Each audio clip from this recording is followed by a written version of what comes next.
Donc, on va débuter. Donc, bienvenue tout le monde à cette conférence intitulée Collaborer, se définir, s'ajuster, identité professionnelle et pouvoir d'agir dans la négociation des rôles.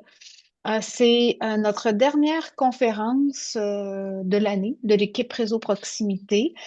Et donc, on est très, très heureux d'accueillir Yasmine Frika, qui est nouvellement, je dirais, professeur, pas professeur, PhD, qui a obtenu son PhD il y a quelques semaines. C'est Et ça. donc, Yasmine, qui est titulaire d'un doctorat en ergothérapie et en sociologie des professions à l'Université Laval, que j'ai eu le plaisir de co-diriger avec mon collègue Andrew Freeman. Elle est également membre de l'équipe Réseau Proximité et du Centre de recherche Vitam. Ses travaux portent sur les dynamiques de négociation des rôles au sein des équipes interprofessionnelles, avec, je dirais, un intérêt particulier pour l'identité professionnelle et l'agentivité des professionnels. Sa recherche doctorale s'est appuyée sur une étude comparative des ergothérapeutes au Québec et en France, donc une thèse très intéressante que je vous invite à lire. Et elle a aussi beaucoup travaillé avec moi et avec mon équipe là, sur l'évaluation du projet Archimède, donc nouveau modèle de soins en colocalisation en première ligne. Donc, merci à tous et à toutes les personnes en ligne. Je vous demanderai, évidemment, vous êtes habitués là, de garder vos micros fermés pendant toute la conférence. On aura évidemment une période de questions à la fin de la conférence et on va prendre, comme à l'habitude, là, les questions dans l'ordre des mains levées. Je vous rappelle que la conférence est enregistrée, qu'elle sera aussi disponible sur notre page YouTube de l'équipe Réseau Proximité. Alors, Yasmine, je pense qu'on avait prévu comme une quarantaine de minutes à peu près, 40-45 minutes pour ta présentation, Ouais, suivie d'une période de questions. Alors, je te cède la parole. Merci, Yasmine. c'est parfait. Merci beaucoup, Nancy. Et bonjour à tout le monde. Donc, je vais juste commencer par partager mon écran. Et je pense que ça s'est affiché, a priori. Oui, tout est Alors, beau, donc, Yasmine. ouais, ok. Merci, Nancy. Donc, bon, Nancy m'a présenté. Donc, oui, hein, j'ai passé ma soutenance doctorale le 15 avril. Donc, ça fait vraiment pas longtemps. Fait que je suis contente de pouvoir présenter aujourd'hui. Euh, Pour commencer, j'ai envie de vous mettre un petit peu plus en contexte où on est vraiment dans un réseau qu'on le sait, qui a beaucoup de pression de manière générale sur le système de santé, sur les professionnels aussi. Et ça mène un peu à une évolution des modèles organisationnels, mais aussi du travail des professionnels. Donc, globalement, en fait, on est dans des modèles qui s'invitent à faire beaucoup plus de collaboration et de coordination, vraiment dans un objectif d'optimisation des soins, à la fois pour favoriser l'efficience, mais aussi l'accès. Et on en a beaucoup parlé au sein du projet Archimède et globalement, dans la première ligne, c'est vraiment la question du bon professionnel au bon moment. Donc, j'ai envie de passer un petit peu de temps pour démarrer sur qu'est-ce que c'est l'optimisation des rôles. Donc, l'optimisation, ça repose un peu sur la mobilisation des compétences spécifiques des professionnels, mais aussi sur une reconfiguration du partage des rôles entre les professionnels pour globalement, en fait, atteindre une certaine flexibilité pour répondre de manière plus efficiente aux besoins des usagers.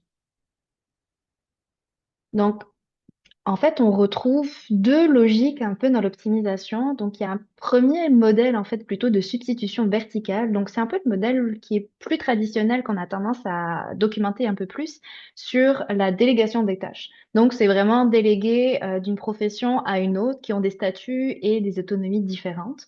Donc, l'exemple le plus concret, c'est vraiment les médecins qui délèguent des tâches aux infirmières. On retrouve un peu l'élargissement un peu des champs de compétences infirmières, les infirmières praticiennes, compris des rôles et des activités qui étaient traditionnellement réservés aux médecins.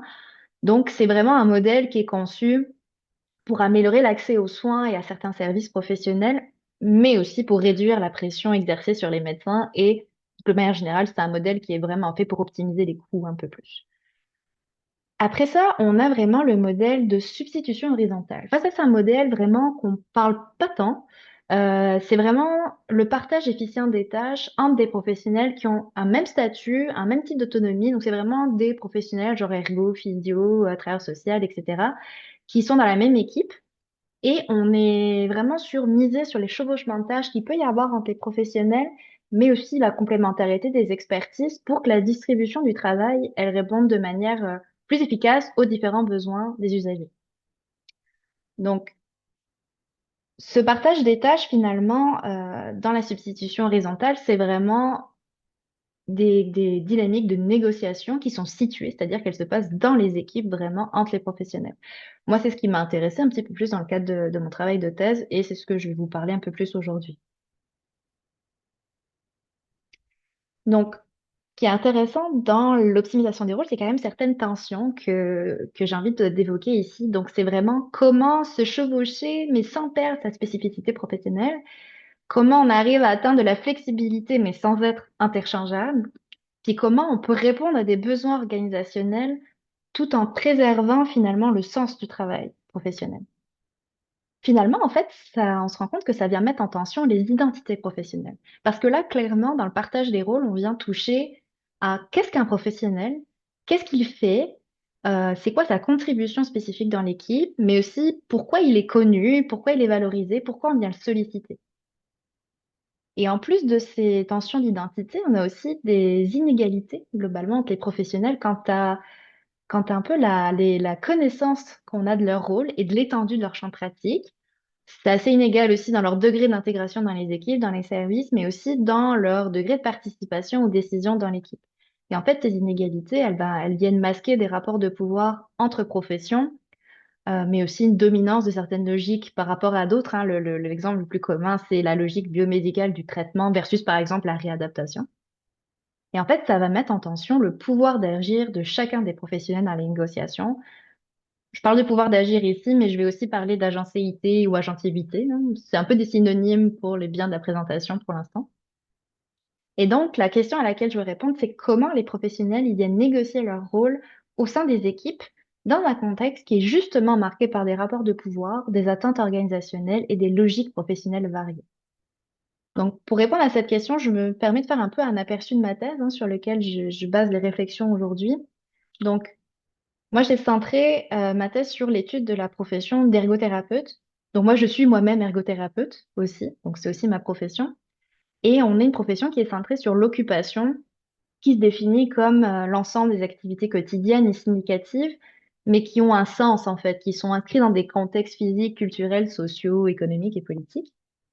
Et peut-être que vous connaissez un peu plus l'ergothérapie au Québec dans sa définition légale, qui est centrée sur l'évaluation des habiletés fonctionnelles, la question des aptitudes, de compenser les incapacités, diminuer la situation de handicap, adapter l'environnement, dans un but de favoriser l'autonomie.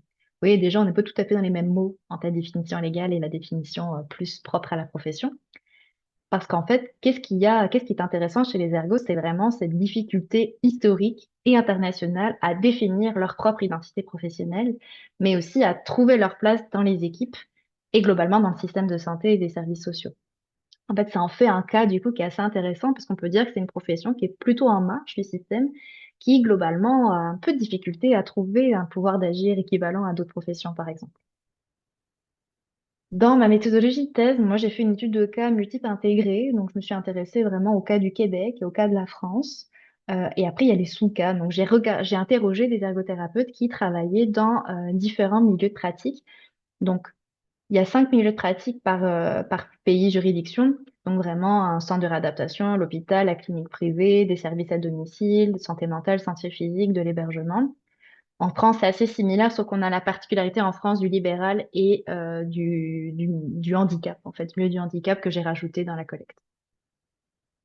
Et donc, dans ma collecte de données, l'idée, c'était vraiment de saisir d'abord le contexte structurel, donc vraiment qu'est-ce qui se situe au niveau de la profession et de son intégration un petit peu plus dans le système de santé et des services sociaux, où j'ai fait une analyse documentaire, regarder les lois, les publications gouvernementales, ce genre de choses. Dans le contexte organisationnel, donc vraiment comprendre un peu qu'est-ce qui définit et caractérise les milieux de pratique au niveau des règles, au niveau des missions, des organisations. Ça, j'ai pu le documenter dans certains milieux par des observations, mais aussi en questionnant concrètement les ergots dans les entrevues sur leur milieu. Et aussi, mon étude était centrée vraiment sur l'identité professionnelle et l'agencéité, hein, le pouvoir d'agir des professionnels dans la négociation des rôles. Et ça, je l'ai questionné vraiment à travers des entrevues auprès d'ergothérapeutes. Donc, qu'est-ce que mes résultats en fait nous donnent comme éclairage sur la négociation des rôles? Déjà, ça a permis de répondre en fait à une première question qui est dans quel but ils négocient leur rôle, c'est quoi leur intention derrière dans la négociation. Et en fait, on peut vraiment le voir dans un continuum un peu avec deux extrémités. D'un côté, à gauche, on est vraiment dans le maintien, donc continuer en fait d'exercer son rôle de la même façon.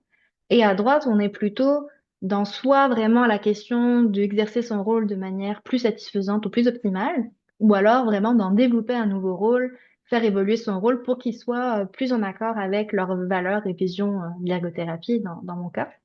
On est vraiment en transformation à droite, maintien à gauche. Et en fait, finalement, ce qui va guider leur intention, ce qui oriente leurs actions de négociation, c'est vraiment cet enjeu identitaire où derrière, est-ce que les ergothérapeutes ont une place légitime, reconnue et cohérente avec leurs valeurs professionnelles? C'est ce qui va amener vers du maintien ou de la transformation. Et souvent, derrière, qu'est-ce qui va avec, finalement, la négociation des rôles? C'est la négociation de la reconnaissance de ce rôle et de l'identité de manière générale. Et donc, ça amène aussi une deuxième question que mes résultats ont pu mettre en évidence, c'est quoi les possibilités perçues de négociation des rôles? Donc, au niveau du contexte, on peut identifier des ressources et des contraintes à différents niveaux.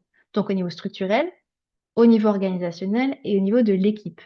Et c'est vraiment la balance entre les ressources et contraintes à ces différents niveaux qui, du coup, varie selon les milieux, qui va conditionner les possibilités de négociation. Donc, dans mon analyse, en fait, dans mes résultats, moi, j'ai combiné finalement un peu cette intention, l'orientation de leurs actions au regard de à quel point ils sont satisfaits dans l'exercice de leur rôle, de leur identité, la reconnaissance, avec les conditions un peu contextuelles, pardon, donc les ressources. Et si on mélange tout ça, on obtient finalement différents types d'agencéité. Assez simplement, on pourrait dire qu'il y a quatre types d'agencéité qui sont quatre façons de négocier les rôles.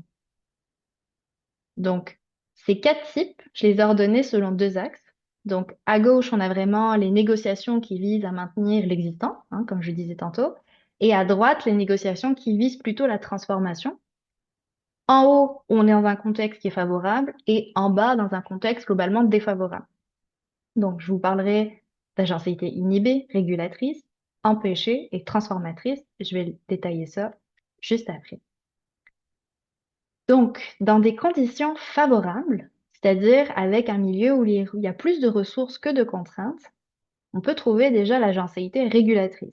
Ça veut dire quoi? Ça veut dire que c'est des professionnels qui cherchent surtout à maintenir leur capacité d'agir et leur rôle de la façon dont ils l'exercent en ce moment. Pour ce faire, en fait, ils vont entretenir les relations interprofessionnelles, ils vont organiser la collaboration et maintenir des conditions favorables à l'exercice de leur rôle, c'est-à-dire qu'ils sont capables un peu de s'ajuster face aux différentes contraintes, pressions qu'ils ont sur leur pratique. Et ça va créer aussi de la fluidité.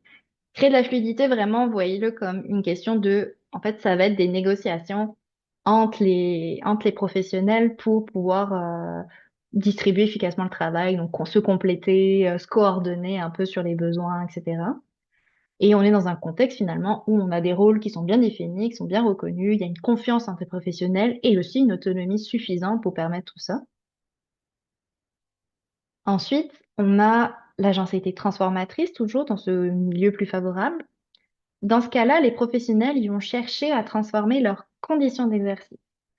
C'est-à-dire qu'ils vont vraiment créer des alliances avec d'autres professionnels ou acteurs de l'organisation. Ils vont essayer de modifier les arrangements organisationnels ou développer des nouvelles pratiques. Concrètement, ça veut dire que ça va être des professionnels qui vont essayer de créer des nouveaux projets, ils vont chercher à combler un manque. Là, par exemple, ils vont essayer de créer un groupe pour pouvoir limiter un peu la pression sur la liste d'attente, en fait, que ce soit des gens qui sont en liste d'attente qui soient vus. Voilà, ça permet d'améliorer l'accès aux services. Ou alors, ils vont chercher à améliorer la qualité des soins, peuvent créer des procédures. En fait, l'idée, c'est qu'ils vont modifier un petit peu les règles de l'organisation et comment c'est organisé. Ici encore, on est dans un contexte avec des rôles bien définis, reconnus, une confiance en le professionnel, une autonomie suffisante. Et je rajoute un soutien quand même du gestionnaire aussi de proximité qui facilite un peu cette transformation. Maintenant, si on est dans des conditions défavorables, donc on est en bas par rapport à mon schéma, avec des contraintes qui sont supérieures aux ressources, on peut être dans un cas d'agencéité inhibée. Donc dans ce cas-là, les professionnels vont maintenir finalement le statu quo. Ça veut dire qu'ils vont plutôt se conformer aux exigences de l'organisation ou des autres professionnels, mais surtout parce qu'ils ne perçoivent pas de possibilité de changement, ou alors ils ont une autonomie professionnelle qui est globalement assez restreinte. Ça veut dire qu'ils n'ont pas de marge de manœuvre finalement. On a le deuxième cas dans l'agencité empêchée. Donc là, les professionnels, ils cherchent surtout à transformer leur rôle et non pas leurs conditions d'exercice. Pourquoi? Parce que ce qui va les motiver, c'est vraiment des tensions identitaires qu'ils peuvent vivre. Dans ce cas-là, ils ont tendance à adopter une posture qui est plutôt revendicatrice que stratégique, parce qu'on vient toucher quand même à l'identité. Mais ils vont se heurter un peu à une certaine rigidité organisationnelle ou alors, à l'inverse, très peu de structuration. En fait, ce qui va faire, ce sont des professionnels plus isolés, qui ont moins de capacité, en fait, à venir solliciter, les relations ou le collectif. Et donc, face à ces cas types, qui est intéressant de regarder, c'est vraiment de faire un zoom sur les ressources finalement au niveau du contexte qui vont influencer les possibilités de négociation, qui vont faire que les ergots vont être finalement répartis dans ces différents types d'agencéité. Donc au niveau structurel, donc structurel, moi j'entends ici le système de profession, le système de santé. Il y a plusieurs paramètres qui sont intéressants à regarder, qui sont la gouvernance et l'organisation des services, les mécanismes de financement des services, on revient toujours au financement, vous verrez, la régulation et la réglementation de la profession, et aussi les modalités de formation initiale et continue. Pour vous illustrer tout ça, je vais revenir avec l'exemple que j'ai eu par rapport aux ergothérapeutes au Québec et en France. Donc, au niveau structurel, pour vous donner un peu de contexte, au Québec, on veut dire que les professions, elles sont globalement autonomes, dans le sens où l'État va déléguer aux ordres professionnels le contrôle de la formation initiale et continue, l'évaluation des compétences et de la qualité des services professionnels. C'est aussi eux qui vont délivrer les permis pratiques, contrôler les conditions d'exercice et tout ça. En France, dans un autre système, on a un État qui joue un rôle beaucoup plus important dans la régulation des professions. La formation initiale, c'est géré plutôt par le ministère de la Santé et de l'Enseignement supérieur. On a les agences régionales de santé qui vont contrôler un peu plus l'accès à la profession, qui vont aussi contrôler un petit peu l'octroiement du financement, tout ça. Et la Haute Autorité de santé, aussi une instance nationale qui vient évaluer la qualité dans les établissements et du coup un petit peu regarde la qualité des services professionnels aussi. Pas la majeure, mais ça en fait partie. Après ça, au Québec, on a un champ pratique qui est quand même très très bien défini par le Code des professions. Donc, à titre d'exemple, les ergothérapeutes, ils ont 8 activités réservées en partage. Réservé en partage, ça veut dire que les ergots peuvent le faire, mais que c'est aussi des actes qui sont partagés par d'autres professions, mais qui vont se décliner différemment selon le champ d'expertise. C'est assez bien fait pour ça, pour soutenir la collaboration. Alors qu'en France, on est dans autre chose, on est dans une logique de subordination à la médecine. Donc, les ergothérapeutes sont des auxiliaires médicaux, selon le Code de la santé publique. Et en fait, le champ pratique, il est pas très très bien défini, mais c'est aussi surtout parce que c'est construit sur une logique où ce sont les actes professionnels qui ont été délégués par les médecins à différents paramédicaux. Donc, on est un peu vraiment dans une autre dynamique avec une autorité médicale qui est quand même très, très affirmée sur les professions paramédicales de manière générale. Au niveau vraiment plutôt cette fois-ci de l'organisation du système de santé et de services sociaux, au Québec, on peut dire globalement qu'on a une offre de services qui est intégrée. Ça veut dire qu'on a les CIS et les SUS qui vont regrouper différents services, que ce soit l'hôpital, la réadaptation, les services à domicile ou dans la communauté. Les services sociaux sont globalement intégrés dans les services de santé et ce sont à peu près les mêmes acteurs de gouvernance. Voilà. Je simplifie, c'est plus complexe en réalité, mais je simplifie pour la comparaison. En France, on a une offre de services qui est scindée en deux logiques et scindée en secteurs. Donc, scindée en deux logiques, on a une logique d'établissement et de libéral. Donc, le libéral, c'est tout ce qui est soins ambulatoires. Donc, c'est tout ce qui est dispensé en ville par des professionnels indépendants. Et du coup, on est dans deux logiques différentes de régulation des soins et de financement, etc. Et en plus de ça, on a des soi-disant secteurs, donc sanitaire, médico-social et social, qui font appel à des acteurs différents, des financements différents, des organisations aussi complètement différentes. Donc, juste pour le comparatif, on est dans quelque chose de très différent du Québec. Et par rapport à la question du financement, donc au Québec, on est plutôt globalement dans une politique de financement par budget global dans les établissements, du SUS, donc au public, hein, je parle pas de la RAMQ ici. Et en France, dans l'équivalent, un peu dans les établissements, on est vraiment dans une logique de tarification à l'acte, tout comme le libéral aussi. Pourquoi c'est important de parler de ça? Parce que ça vient influencer finalement la marge de manœuvre des professionnels, mais aussi des paramètres comme la charge de cas, la nature de leurs actes, voilà. Tout ça, ça vient aussi être déterminé par des enjeux structurels. Et du coup, globalement, au Québec, on a des conditions qui sont plus égalitaires entre les professions, c'est beaucoup plus structuré, on structure aussi les possibilités de collaboration, ça mène à une homogénéité un peu plus grande des pratiques et plus de leviers aussi à saisir pour le changement. Tandis qu'en France, c'est très inégalitaire et en fait, ça donne un climat très très propice à la compétition et aussi la méfiance entre professionnels. C'est assez difficile dans les relations interprofessionnelles dans beaucoup d'endroits, on va dire. Mais c'est là où la particularité de la France ici, c'est qu'il y a beaucoup de variabilité entre les milieux parce que c'est très individu dépendant. Donc globalement, comment ça se traduit ça? En fait, on est capable de voir cette influence dans la répartition des ergots par type d'agencéité. Au final, au Québec, ils sont beaucoup plus, en grande majorité d'un échantillon, dans une forme régulatrice. Ça veut dire qu'ils sont en maintien actif de l'existant, vraiment dans les négociations qui permettent de maintenir leur rôle et de collaborer avec les autres. Alors qu'en France, on est beaucoup moins dans le régulateur, mais on a des formes un peu plus réparties finalement entre les quatre. Donc déjà, on voit, premier point, de l'impact des conditions structurelles. Au niveau organisationnel, on a différents types de ressources, donc on a la définition claire des rôles professionnels. On a aussi la question du degré de structuration de la collaboration, c'est à quel point il y a des moments formalisés d'échange en professionnel et des possibilités d'interaction informelle, donc vraiment les espaces communs, machine à café, etc. Dans l'autonomie professionnelle, là je parle ici de la question de quelle est la latitude disponible pour organiser son travail. Est-ce qu'on peut décider du nombre d'usagers qu'on voit, du type de séance, de leur fréquence, est-ce qu'on a du temps de rédaction, ce genre de choses.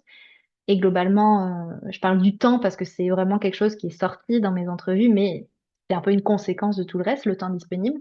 Et aussi la question du soutien du gestionnaire immédiat. Encore une fois, pour essayer de donner du sens à tout ça, je vais vous l'illustrer à quoi ça peut ressembler ces différentes ressources dans différents milieux et comment ça influence le type d'agencéité.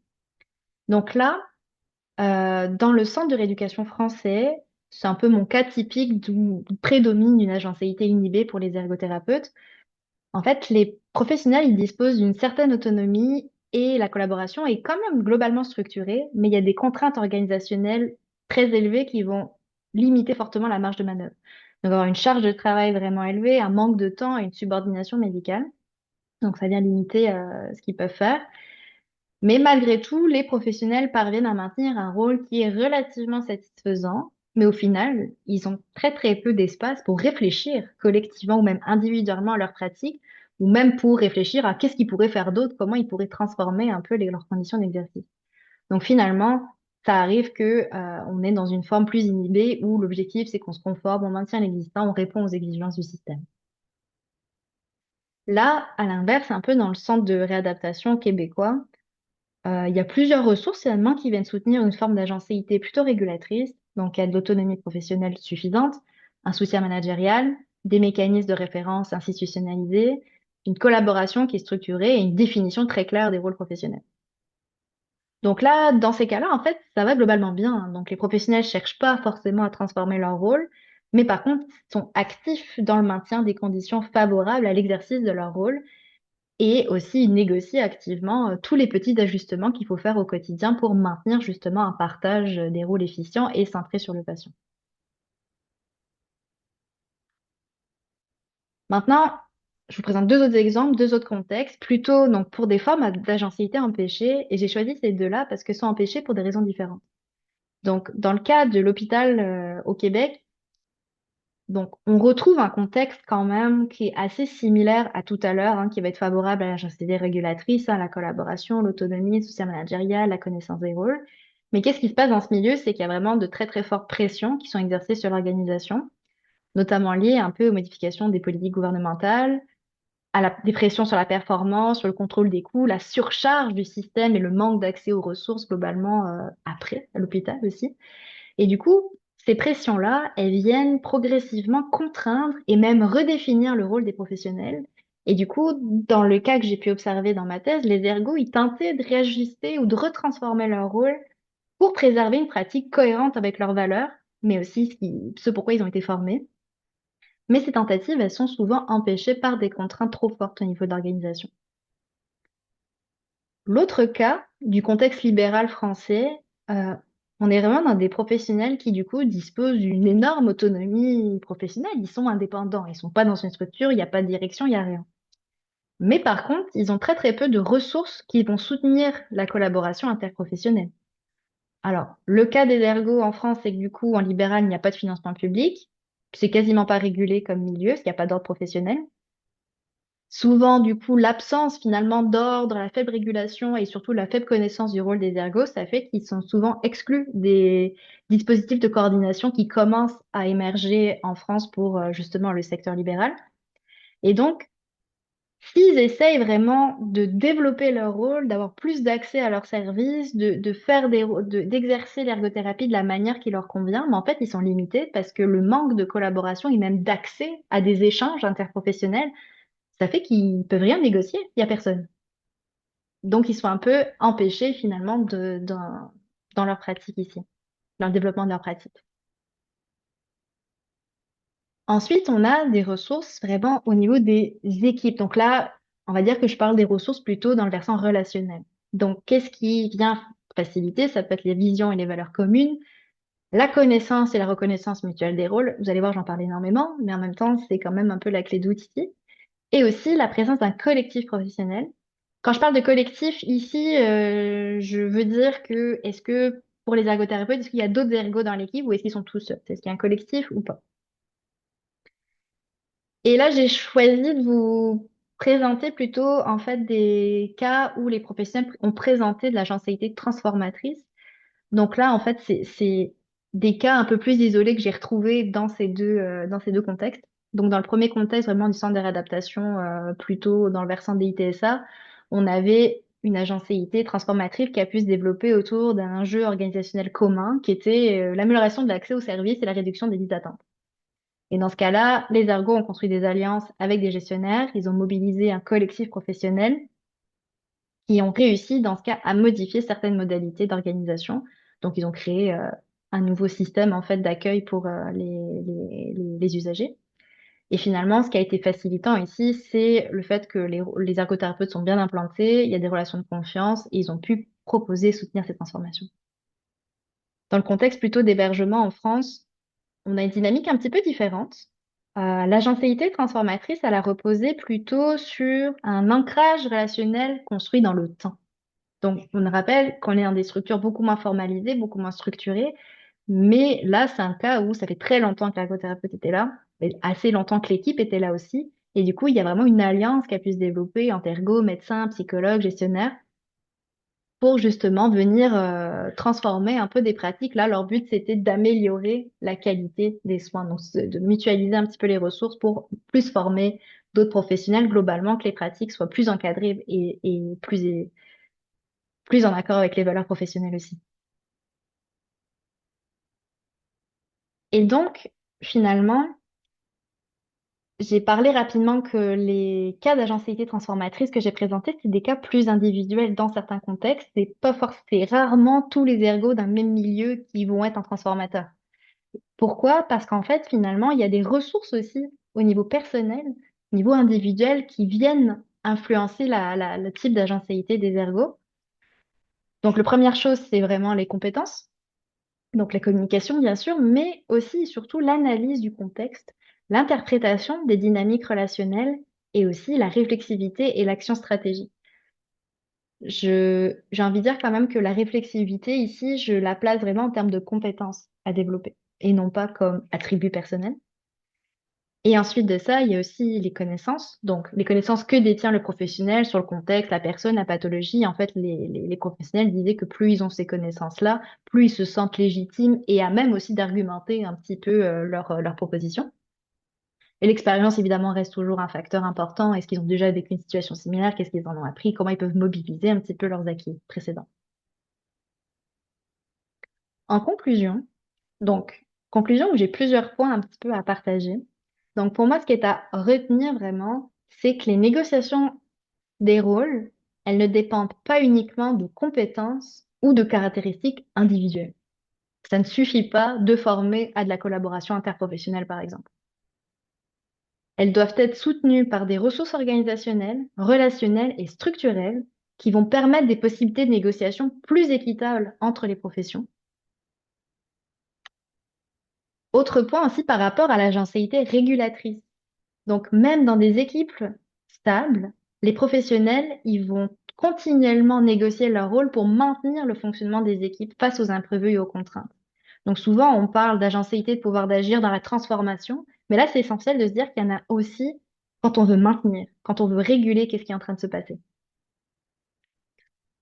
Pour aller vraiment dans la transformation, ça suppose une reconnaissance, une légitimité et une intégration du professionnel dans l'équipe. Il ne peut pas y avoir vraiment de transformation des conditions ou même d'alliance interprofessionnelle si déjà le rôle il est pas bien défini et légitimé dans les équipes. On revient un petit peu à l'identité professionnelle ici, en fait. C'est que derrière les négociations de rôle, il y a surtout aussi des enjeux d'identité professionnelle et de la négociation de reconnaissance.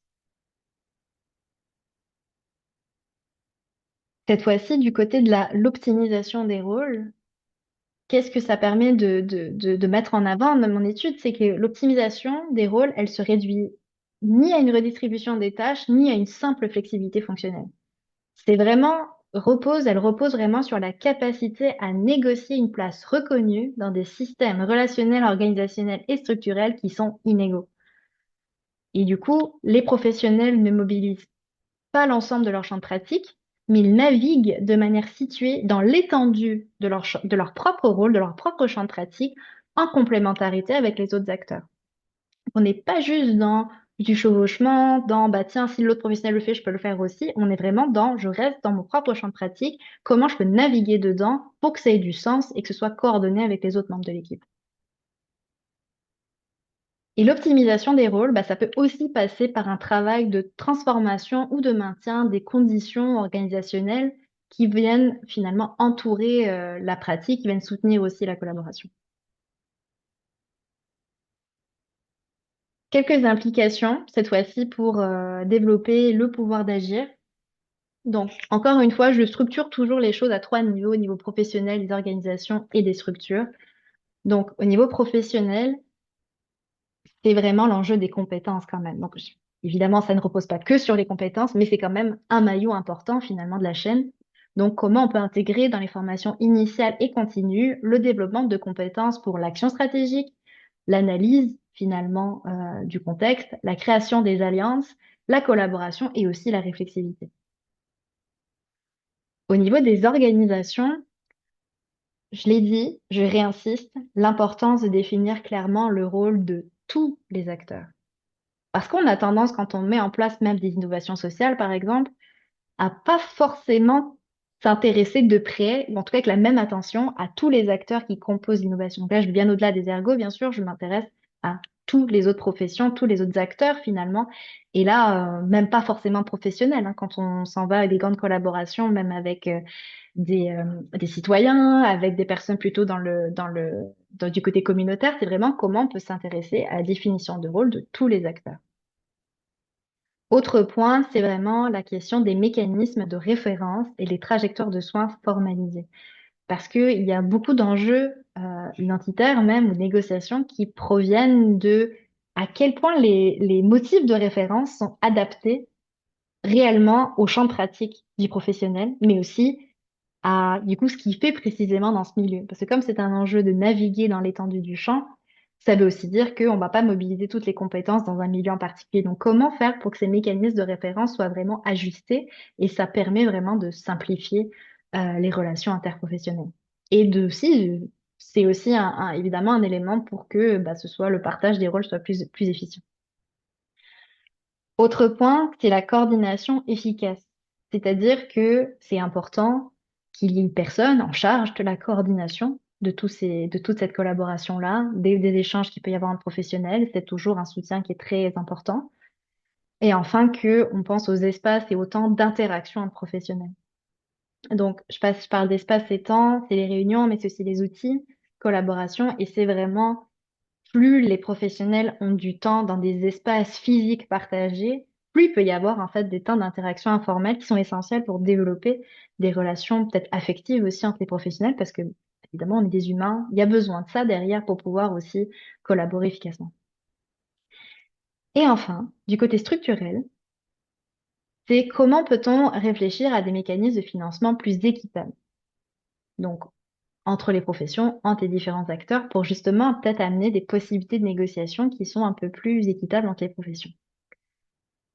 Donc là, j'ai mis plusieurs mots, maintenir, développer, parce que je savais pas exactement s'il y avait que des gens du Québec ici ou d'autres de d'autres pays, mais l'idée c'est de maintenir ou développer des mécanismes de régulation professionnelle qui sont vraiment importants en fait pour s'assurer finalement de maintenir un petit peu les compétences spécifiques, de s'assurer que chacun respecte son champ de pratique, mais voilà pour garder un peu ce sens professionnel aussi dans le travail et de poursuivre ou développer la réglementation des rôles et des actes professionnels qui favorisent la collaboration.